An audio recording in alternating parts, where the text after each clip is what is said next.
والسلوى وظللنا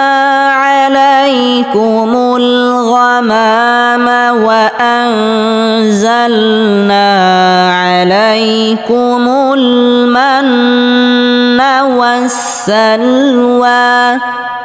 وظللنا عليكم الغمام وأنزلنا عليكم المن والسلوى আসসালামু আলাইকুম ওয়া রাহমাতুল্লাহি ওয়া বারাকাতুহু। সম্মানিত দর্শক ও শ্রোতা, আশা করি সবাই ভালো আছেন। কোরআন মাজিদ শেখার নতুন একটি পর্বে আপনাকে স্বাগতম। গত পর্বে আমরা সূরা বাকারার 51 নং আয়াত থেকে 55 নং আয়াত পর্যন্ত শিখেছিলাম। আজকে আমরা এই ভিডিওতে সূরা বাকারার 56 নং আয়াত থেকে 60 নং আয়াত পর্যন্ত শিখব ইনশাআল্লাহ। সম্মানিত দর্শক ও শ্রোতা, এই ভিডিওটি এমনভাবে তৈরি করা হয়েছে যে চাইলে আপনি আমার সাথে সাথে পড়ে আমার মতো সহি শুদ্ধভাবে কোরআন পড়তে পারবেন। আর যারা আমাদের এই চ্যানেলে নতুন, অবশ্যই চ্যানেলটি সাবস্ক্রাইব করুন। সাবস্ক্রাইব না করলেও একটি লাইক এবং কমেন্ট অবশ্যই করুন, কারণ আপনার লাইক এবং কমেন্টের কারণে ইউটিউব অ্যালগরিদম আরও 100 জনের কাছে আমাদের এই ভিডিওটি পৌঁছাবে, যার ফলে অন্যরাও কোরআন শিখতে পারবে। তাহলে চলুন আমরা আমাদের মূল সবক শুরু করি। গত পর্বে আমরা ওয়া আনতুম তানজুরুন এই পর্যন্ত শিখেছিলাম। আমি প্রথমত পূর্ণ আয়াতটি রিডিং পড়ব। আউযু বিল্লাহি মিনাশ শাইতানির রাজীম। বিসমিল্লাহির রহমানির রহিম।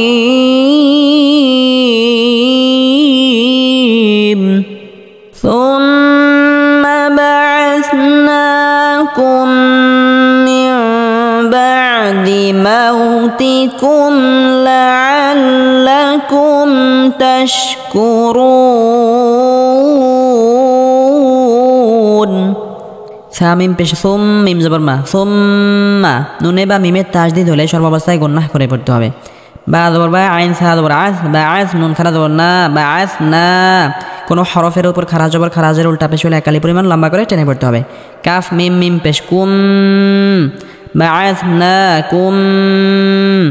মিমে বা নুনের তাজদিদ হলে সর্বাবস্থায় গুনাহ করে পড়তে হবে। এখানে আরও একটি কায়দা, সেটি হলো মিম সাকিনের পরে মিম আসলে গুনাহ করে পড়তে হবে। বা'আসনাকুম মিম নুন জার মিম, নুন সাকিনের পরে ইকলাবের হরফ বা আসার কারণে এখানে নুন সাকিন ছোট মিম দ্বারা পরিবর্তন করে পড়তে হবে। মিম বা আইন জবর বা দাল জার দি বা'দি, মিম ওয়াও জবর মাউ তা জার তি মাউতি, কাফ মিম পেশ কুম মাউতিকুম মাউতিকুম, লাম জবর লা আইন লাম জবর আল লা আল লাম জবর লা লা আল্লা, কাফ মিম পেশ কুম লাআল্লাকুম, তা শিন জবর তাশ কাফ পেশ কু তাশকু, র ওয়াও পেশ রু তাশকুরু, নুন জবর না তাশকুরুনা, পেশের বাম পাশে জজমাল্লা ওয়াও মাদের হরফের পরে হরফ ওয়াকফ করলে 3 আলিফ পরিমাণ লম্বা করে টেনে পড়তে হবে। লাআল্লাকুম তাশকুরুন। সম্মানিত দর্শক ও শ্রোতা, আমি এখন পূর্ণ আয়াতটি পড়ব, আমার সাথে সাথে আপনারাও পড়ার জন্য চেষ্টা করবেন।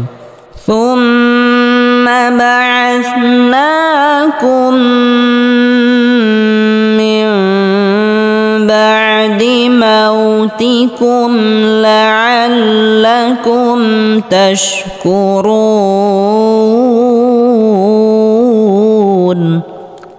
সুম্মা বা'আসনাকুম মিন বা'দি মাউতিকুম লাআল্লাকুম তাশকুরুন। সুম্মা বা'আসনাকুম মিন বা'দি মাউতিকুম লাআল্লাকুম তাশকুরুন। সুম্মা বা'আসনাকুম মিন বা'দি মাউতিকুম লাআল্লাকুম তাশকুরুন। ওয়াও জবর ওয়া, ওয়া লাম জবর যাল, ওয়া যাল লাম লাম জবর লাল, ওয়া যাল্লাল নুন আলিফ জবর না, ওয়া যাল্লালনা, জবরের বাম পাশে খালি আলিফ মাদের হরফ একালি পরিমাণ লম্বা করে টেনে পড়তে হবে। ওয়া যাল্লালনা, আইন জবর আ লাম ইয়া জবর লা, আলাই কাফ পেশ কু আলাইকু, মিম লাম পেশ মুল আলাইকুমুল, গাইন জবর গা মিম আলিফ জবর মা, গামা মিম জবর মা, গামামা জবরের বাম পাশে খালি আলিফ মাদের হরফ একালি পরিমাণ লম্বা করে টেনে পড়তে হবে। ওয়াও জবর ওয়া হামজা নুন জবর আং ওয়া আং জা লাম জবর জাল ওয়া আং জাল নুন আলিফ জবর না ওয়া আং জাল না নুন সাকিনের পরে ইকফার হরফ যা আসার কারণে এখানে ইকফা গুন্নাহ করে পড়তে হবে, অর্থাৎ এখানে নুন সাকিনটাকে গোপন করে গুন্নাহের সাথে পড়তে হবে। ওয়া আং জাল না আইন জবর আ লাম ইয়া জবর লা আলাই কাফ পেশ কু মিম লাম পেশ মুল আলাই কুমুল মিম নুন জবর মান নুন জবর না মান্না নুনে বা মিমে তাজদিদ হলে সর্বাবস্থায় গুন্নাহ করে পড়তে হবে। ওয়াও সিন জবর ওয়াস সিন লাম জবর সাল ওয়াসাল ওয়াও খারা জবর ওয়া ওয়াসাল ওয়া কোনো হরফের উপর খারা জবর খারাজের উল্টা পেশ হলে একালি পরিমাণ লম্বা করে টেনে পড়তে হবে। ওয়াসাল ওয়া وظللنا عليكم الغمام وأنزلنا عليكم المن والسلوى وظللنا عليكم الغمام وأنزلنا عليكم المن والسلوى وظللنا عليكم الغمام وأنزلنا عليكم المن والسلوى وظللنا عليكم الغمام وأنزلنا عليكم المن والسلوى কাফ পেশ কু লামো পেশলু কুলু মিম নুন জের মিও নুন সাকিনের পরে ইকফার হরফ তো আসার কারণে এখানে ইকফা গুন্নাহ করে পড়তে হবে। মিও ত ইয়াজ বলো তই ইয়াজের ই তই ই বা খারাজ বা তই ই বা কোনো হরফের উপর খারাজ জবর খারাজের উল্টা পেশ হলে একালি পরিমাণ লম্বা করে টেনে পড়তে হবে। তই ই বা তাজের তি তই ই বা তি তটাকে মোটা করে পড়তে হবে। তই ই বা তি মিম আলিফ জবর মা জবরের বাম পাশে খালি আলিফ মাদের হরফ একালি পরিমাণ লম্বা করে টেনে পড়তে হবে। র জবর র জা কফ জবর জা ক র জা ক কফ ত বা জিম দালাই বাস হরফে জজম হলে কলকলা বা ধাক্কা দিয়ে পড়তে হবে। নুন খারাজ বল না মা রাজা ক না কাফ মিম পেশকুম মা রাজা ক না কুম কুলু মিন তাইয়িবাতি মা রাযাকনাকুম كلوا من طيبات ما رزقناكم كلوا من طيبات ما رزقناكم كلوا من طيبات ما رزقناكم ওয়াও জবর ওয়া মিম আলিফ জবর মা ওয়া মা জবরের বাম পাশে খালি আলিফ মাদের হরফ একালি পরিমাণ লম্বা করে টেনে পড়তে হবে। ল জবর ল লাম জবর লা লা মিম ওয়াও পেশ মু লা মু পেশের বাম পাশে জজমালা ওয়াও মাদের হরফ একালি পরিমাণ লম্বা করে টেনে পড়তে হবে। নুন আলিফ জবর না জবরের বাম পাশে খালি আলিফ মাদের হরফ একালি পরিমাণ লম্বা করে টেনে পড়তে হবে। ওয়া মা ওয়ালামুনা ওয়াও জবর ওয়া লাম খারাজ ওয়ালা ওয়ালা কোনো হরফের উপর খারাজ জবর খারাজের উল্টা পেশ হলে একালি পরিমাণ লম্বা করে টেনে পড়তে হবে। কাফ নুন জের কিং ওয়ালা কিং নুন সাকিনের পরে ইকফা হরফ কাফ আসার কারণে এখানে ইকফা গুন্নাহ করে পড়তে হবে। ওয়ালা কিং কাফ আলিফ জবর কা জবরের বাম পাশে খালি আলিফ মাদের হরফ একালি পরিমাণ লম্বা করে টেনে পড়তে হবে। কা নুন ওয়াও পেশ নু পেশের বাম পাশে জজমালা ওয়াও মাদের হরফের উপর চিকন চিহ্ন আসার কারণে 3 আলিফ পরিমাণ লম্বা করে টেনে পড়তে হবে। কানু হামজা নুন জবর আ নুন সাকিনের পরে ইকফার হরফ ফা আসার কারণে ইকফা গুন্নাহ করে পড়তে হবে। ফা পেশ ফুস সিন জবর সা ফুসা হামিম পেশ হুম ফুসা হুম ইয়া ওয়া জবর ইয়াউলাম জাল্লি ইয়াউলি মিম ওয়াও পেশ মু ইয়াউলিমু নুন জবর না ইয়াউলিমুনা পেশের বাম পাশে জজমালা ওয়া মাদের হরফ একালি পরিমাণ লম্বা করে টেনে পড়তে হবে। আর মাদের হরফের পরের হরফে যদি ওয়াকফ করি বা থামি তাহলে 3 আলিফ পরিমাণ লম্বা করে টেনে পড়তে হবে। ইয়াউলিমুন وما ظلمونا ولكن كانوا أنفسهم يظلمون وما ظلمونا ولكن كانوا أنفسهم يظلمون وما ظلمونا ولكن كانوا أنفسهم يظلمون وما ظلمونا ولكن كانوا أنفسهم يظلمون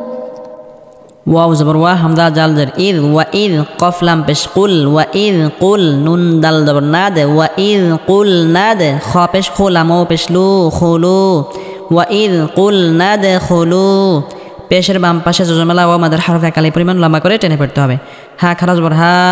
দাল জার দি হা লাম জার হিল হাদি হিল কফ রজ বর করিয়া জবরিয়া করিয়া তা জবর তা করিয়া তা ফা জবর ফা কাফ পেশ কু ফা কুলাম ও পেশলু পেশের বাম পাশে জজমেলা ও মাদের হরফ একালি পরিমাণ লম্বা করে টেনে পড়তে হবে ফাকুলু মিম নুন জার মিন হা আলিফ জবর হা মিন হা হায়া জবর হাই ফা পেশসু হাইসু শিন হামজা জার শি তামিম পেশতুম শি তুম রা জবর রা গাইন জবর গা রা গা দাল ওয়াও দুই জবর দাও রা গা দাও রা গা দাও তানবিনের পরে ইদগামে বা গুন্নার হরফ ওয়াও আসার কারণে এখানে তানবিনকে ওয়াওয়ের সাথে গুন্নাহের সাথে মিলিয়ে পড়তে হবে রা গা দাও ওয়াও দাল জবর ওয়াদ কফ তা বা জিম দাল এই পাঁচ হরফে জজম হলে কলকলা বা ধাক্কা দিয়ে পড়তে হবে খ পেশ খু লাম লাম পেশ লুল ওয়াদ খুলুল বা আলিফ জবর বা জবরের বাম পাশে খালি আলিফ মাদের হরফ একালি পরিমাণ লম্বা করে টেনে পড়তে হবে বা জবর বা বাবা ওয়াদখুলুল বাবা সিন জিম পেশ সুজ জিম জবর জা সুজ্জা তাসদিদওয়ালা হরফ দুইবার করে উচ্চারণ করতে হবে সুজ্জা দাল ওয়াও দুই জবর দাও সুজ্জা দাও তানবিনের পরে ইদগামে বা গুন্নার হরফ ওয়াও আসার কারণে এখানে তানবিনকে ওয়াওয়ের সাথে গুন্নাহের সাথে মিলিয়ে পড়তে হবে সুজ্জা দাও ওয়াও জবর ওয়া সুজ্জা দাও কফ ওয়াও পেশ কু পেশের বাম পাশে জজমালা ওয়া মাদের হরফ একালি পরিমাণ লম্বা করে টেনে পড়তে হবে ওয়াকুল আমও পেশলু ওয়াকুলু পেশের বাম পাশে জজমালা ওয়া মাদের হরফ একালি পরিমাণ লম্বা করে টেনে পড়তে হবে হ্যাঁ পাজের হেত পাজ বর্তা হেত পা তা নুন দুই পেশ তুন হেত পা তুন নুন গাইন জবর নাও ফা রাজের ফির নাও ফির লাম জবর লা কাফ মিম পেশ কুম নাও ফির লাকুম খা জবর খা তা খারাজ বর তা খা তা ইয়া খারাজ বর ইয়া খা তা ইয়া কাফ মিম পেশ কুম খতায়াকুম প্রত্যেকটি এক আলিফ পরিমাণ লম্বা করে টেনে পড়তে হবে খতায়াকুম ওয়াও জবর ওয়া সিন জবর সা ওয়াসা নুন জবর না ওয়াসানা জায়া জের জি ওয়াসানা জি দাল্লাম পেশ দুল ওয়াসানা জি দুল মিম হা পেশ মুহসিন জের সি মুহসি নুনিয়া জের নি মুহসিনি নুন জবর না মুহসিনিনা জেরের বাম পাশে জজমালাইয়া মাদের হরফের পর হরফ ওয়াকফ করলে তিন আলিফ পরিমাণ লম্বা করে টেনে পড়তে হবে محسنين وإذ قلنا ادخلوا هذه القرية فكلوا منها حيث شئتم رغدا وادخلوا الباب وإذ قلنا ادخلوا هذه القرية فكلوا منها حيث شئتم رغدا وادخلوا الباب এখানে ওয়াকফ করলে বা থামলে তিন আলিফ পরিমাণ লম্বা করে টেনে পড়তে হবে কারণ জবরের বাম পাশে খালি আলিফ মাদের হরফের পরের হরফে যদি ওয়াকফ করি তাহলে তিন আলিফ পরিমাণ লম্বা করে টেনে পড়তে হয় وَإِذْ قُلْنَا ادْخُلُوا هَذِهِ الْقَرْيَةَ فَكُلُوا مِنْهَا حَيْثُ شِئْتُمْ رَغَدًا وَادْخُلُوا الْبَابَ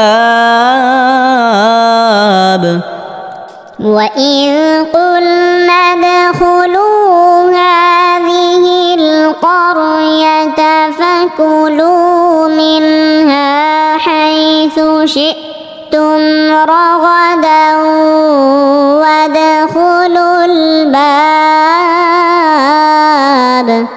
وَادْخُلُوا الْبَابَ سُجَّدًا وقولوا حطة نغفر لكم خطاياكم وادخلوا الباب سجدا وقولوا حطة نغفر لكم خطاياكم وادخلوا الباب سجدا وقولوا حطة نغفر لكم خطاياكم وادخلوا الباب سجدا وقولوا حطة نغفر لكم خطاياكم وسنزيد المحسنين وسنزيد المحسنين وسنزيد المحسنين وسنزيد المحسنين فبدل الذين ظلموا قولا غير الذي قيل لهم فأنزلنا على الذين ظلموا فبدل الذين ظلموا قولا غير الذي قيل لهم فأنزلنا على الذين ظلموا فبدل الذين ظلموا قولا غير الذي قيل لهم فأنزلنا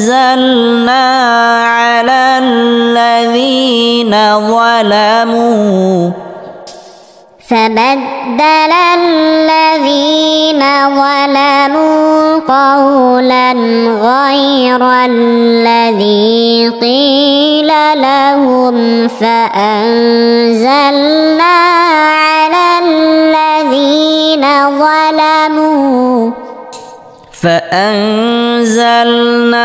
على الذين ظلموا رجزا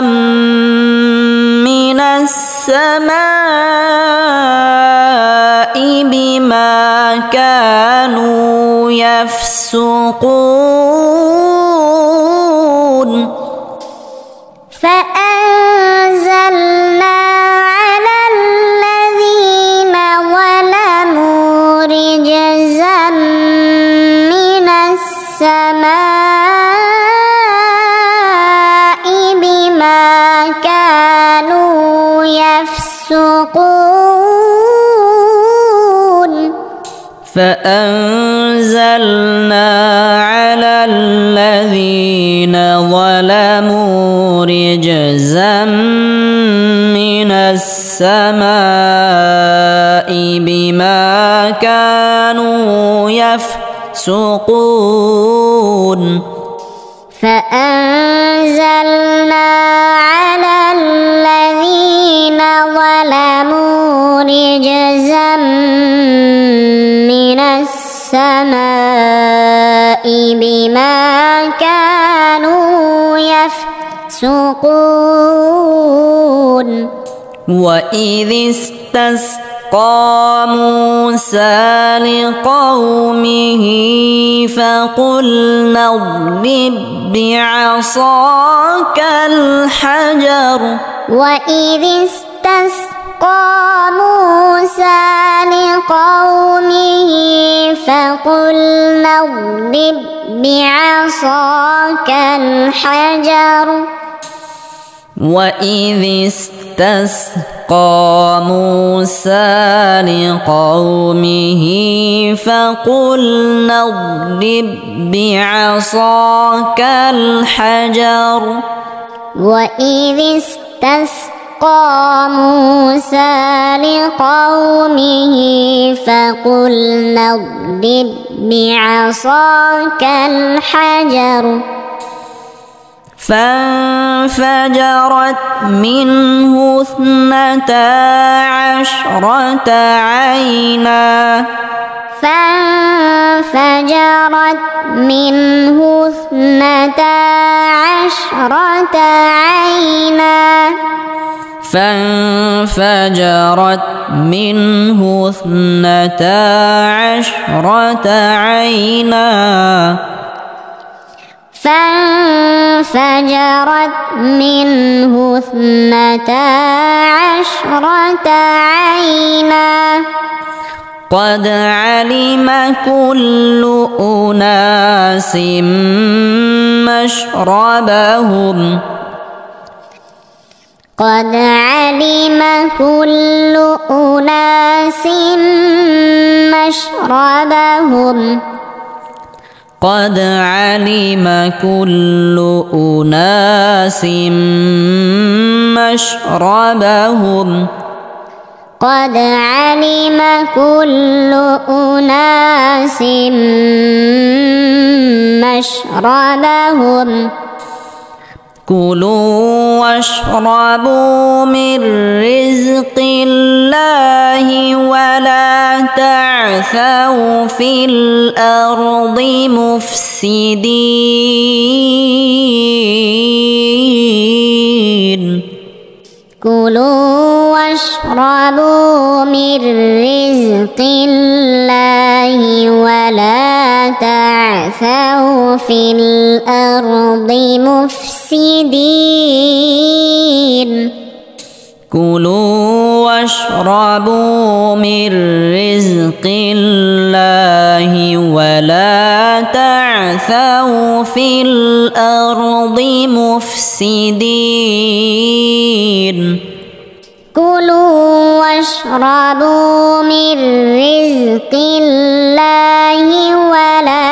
تعثوا في الأرض مفسدين সম্মানিত দর্শক ও শ্রোতা, আমরা এতক্ষণ সূরা বাকারার 56 নং আয়াত থেকে 60 নং আয়াত পর্যন্ত শিখলাম। পরবর্তী পর্বে আমরা সূরা বাকারার 61 নং আয়াত থেকে শিখব ইনশাআল্লাহ। যারা আমাদের এই চ্যানেলে নতুন তারা অবশ্যই চ্যানেলটি সাবস্ক্রাইব করুন।